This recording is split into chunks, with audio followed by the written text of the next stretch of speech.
Sino nga ba si Elias J sa tunay na buhay? Bakit nga ba ganito na lang siya tinitingala ng mga kababaihan dahil sa kanyang mga dance moves? At sa kabila ng masayahin at kwelang mga content ni Elias, mayroon din pala siyang malungkot na mga karanasan sa likod ng kamera. Kaya sa videong ito, sabay nating tuklasin ang istorya ng buhay ni Elias J TV, ang sikat na bokalista sa Mindanao. Uhahay! Ganun lang ang buhay, laban lang kahit kulang kalaban. Hoy!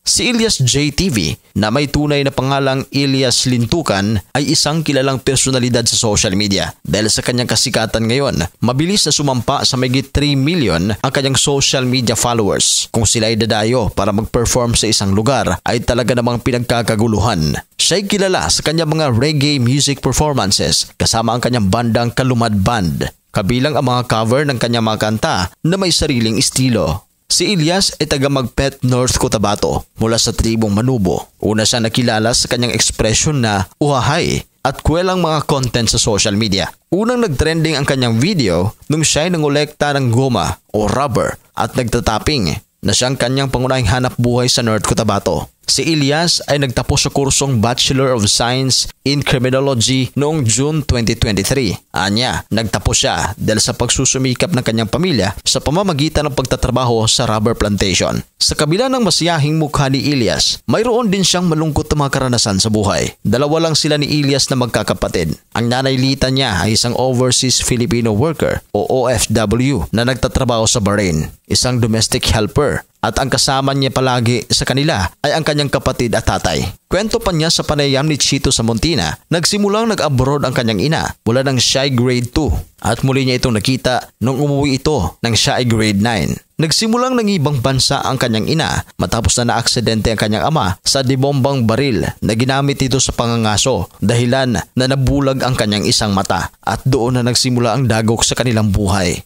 Palagi naman daw silang nag-video call para kahit papano ay mapawi rin ang kanilang kalungkutan. At nitong mga nakaraang buwan, umuwi nga ang kanyang nanay sa Pinas na masaya naman itong ibinahagi sa social media. Maglakaw na siya sa kuan sa January 11. Magbalik na siya og kuan uban nasod, laing nasod. Di na pud ni magpuyo. Di na ka magbalik. Na. Di lang balik.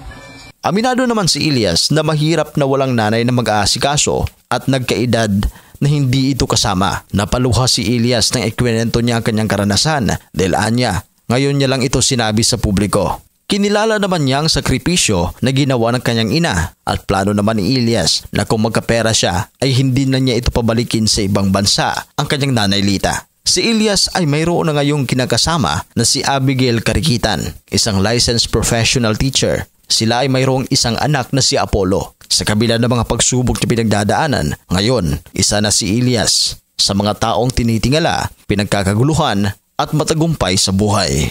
Para sa inyong reaksyon, i-comment lang sa ating comment section at pag-usapan natin yan. At sa mga hindi pa nakapag-subscribe, huwag kalimutan na mag-subscribe sa Showbiz Caster. Maraming salamat po.